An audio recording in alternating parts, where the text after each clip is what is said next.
Alright, and welcome back to another uneducated opinion. Today the review is going to be about Oddity.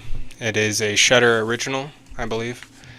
So for those of you who don't want to wait, I would give Oddity a 3 out of 5. If you enjoy a slow burn with a strong finish that doesn't deviate too much, yet improves on tropes in a well-needed, superior way, you'll most likely enjoy this film. It's nowhere near the scariest film of 2024. It is a substantial experience, but that is just a bunch of horse shit. But if you like your horror with some more style and pizzazz, I would say it might be best to avoid this film, as this film is very dreary and yet another exploration of like grief and the consequences of giving in to your darkest urges. Let's go. But it is engaging. The acting kept me engaged the entire time. I couldn't find a reason to complain about the acting if I tried to. It's a universal effort from all actors. If anything can be said about this film, it's the acting is top tier and outshines the majority of recent horror movies, even some other movies from other genres in general. It does go hand in hand with the tension present in this film, so there's no complaints there. And it's very hypnotic. The storytelling, it keeps you hooked from the moment the movie starts, and the lack of verbal exposition, it allows for more effective submersion, I would say. Hold on, hydration break.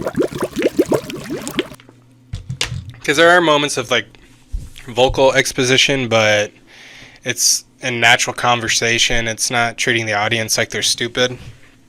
And then another thing is the expressions from the characters and the choices that they make are realistic and genuine. And the characters are flawed without being like campy or jarring, without being too over the top or being tropes themselves. But once the creepiness creeps in and the horror begins, the effectiveness of the camera work helps boost this movie into horror territory. And then it's a very convincing movie. You know, I don't mean to beat a dead horse here, but the acting, it's the perfect accent of this film that keeps it down to earth yet beyond at the same time. It's tame but tasteful, and it helps drive home the atmosphere and mystique. And then the special effects and moments of gore are actually done very well, and it's nothing to where it's a big focus of this movie, but when you do see those moments, it's actually fairly effective, and it just adds to that atmosphere. I'd say another thing about this movie is it's refreshing. It has an original idea, typical like revenge story, but original idea, and it's a refreshing take that comes across as having plenty of heart and not just a senseless cash grab. And I could see how people might have not enjoyed this movie. Like I said, it's a little bit more slow, and it's what they call elevated horror. So, like I said, if you want it with more style and pizzazz, I would probably avoid this movie. But I will also defend this movie, damn it, you know? And it'll also be on my Halloween watch list every year. I love about this movie, it proves low-budget horror can be as effective, if not even more effective, than mainstream horror movies. In my personal opinion, I think it's time to dial back on being a mainstream draw and focus more on the creativity aspect and kind of get that niche audience back. And the filmmakers as well, because, like an example, the Halloween and the new Halloween trilogy and then the Exorcist trilogy brought in, what is his name, David Gordon Green, who did comedy, and then brought him in to do horror, which makes no gosh damn sense. But anyway, now it's time to get to the bad stuff. Bruh. To be fair, Oddity knew its identity, and it was true to the identity the entire time. The lack of tonal shifts helps keep Oddity consistent and effective, but it also doesn't quite live up to the hype as the scariest movie of 2024. I wholeheartedly disagree with that. I wouldn't even say that about Longlegs, but I'm just tired of this whole bullshit marketing campaign where everybody says, "Oh, it's the scariest movie," and it's not gonna be. It's very familiar. Like I said, it's a typical revenge story with almost blatant misleads. For instance, the opening scene makes it obvious it's a mislead with the cutaway as Danny unlocks the door, or so you think. Also, the conversation between Danny and Ted, the body language gives a little too much information away in my opinion, because it seems like fairly often, especially nowadays, opening scenes can easily ruin a movie's twist or reveal. Not that that's what the movies are built on, but it's a payoff for the viewer, you know. And I'm looking at you, Ari Aster, and looking at you, Longlegs. And like I said, so it being a typical revenge story, it does, tread into that predictable territory, even with extremely effective jump scares. But any hopes of being blindsided by a logical twist slash reveal that only makes sense as it's happening, you don't get that here. And at moments, it feels like it's on the verge of being uneventful. The horror aspect doesn't really kick in until like the last 30 minutes, and there's plenty of suspense and tension, but lacks horror until they get into the gimmicks and tropes while, they attempt to remain on it or modest.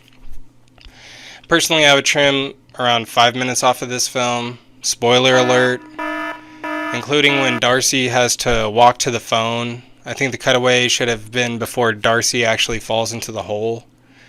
I think it would have hit the viewer harder once it's revealed and then been more effective while increasing the suspense before the climax. So you're just kind of wanting to get back to see if Darcy's okay, but they just gave away too much at that moment, in my opinion. And now I will say, I want to end on a good note. It does have a solid ending. Even after the negatives, I found myself enjoying this movie more and more. And I actually enjoyed it more than most other horror films this year. It's kind of like neck and neck with Longlegs for me. The two are very similar as far as like the experience goes, for me anyway. Now, back to the ending. The ending ends on another trope, but the charm of this film helps it come across as like an homage instead of copying someone's homework. But the way the movie ends, it'll be close to impossible to create a sequel, which I feel is a blessing. Not everything needs to become a franchise or cash grab. The ending actually managed to accomplish what most horror movies struggle with, at least in my opinion. It had a solid third act that doesn't fall apart and limp across the finish line. Oddity walks proudly with their chin up across the finish line. Because like I said before, Oddity, it seems like it was made with heart and a true love for horror, although it's more on the elevated horror side. Anyway, I thought it was a great experience, but my standard for terror, pacing, atmosphere, camera work, acting, lighting, dialogue, foreshadowing, storytelling, production design, cinematography, and so much more, I would say is Smile. Smile, like the moment that movie finished, it haunted me for like 2 weeks in the best way possible, and it stuck with me, and it still sticks with me, so it's kind of become my standard, and I would say Oddity is like a little brother to Smile. Like I said before, I'd give it a 3 out of 5. It's a very solid movie. Plenty of rewatchability. It's going to be on, the Halloween list every year, so it's already earned its place. To the viewers, I appreciate you guys. To my subscribers, I love you guys, and remember, stay spooky.